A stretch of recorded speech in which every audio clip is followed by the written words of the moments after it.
حضرت ابن عباس رضی اللہ تعالیٰ عنہ فرماتے ہیں کہ حضرت ابو بکر صدیق رضی اللہ تعالیٰ عنہ نے عرض کیا کہ یا رسول اللہ، آپ صلی اللہ علیہ وآلہ وسلم بوڑھے ہو گئے، اس کی کیا وجہ؟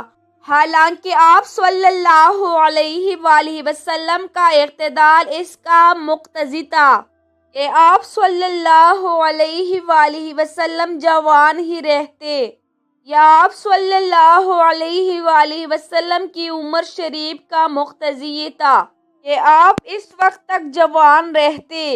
حضور صلی اللہ علیہ وآلہ وسلم نے ارشاد فرمایا کہ مجھے سورہ ہود، سورہ واقعہ، سورہ مرسلات، سورۃ النبا، سورہ شمس، ان سورتوں نے بوڑھا کر دیا۔ شمائل ترمذی حدیث نمبر 40۔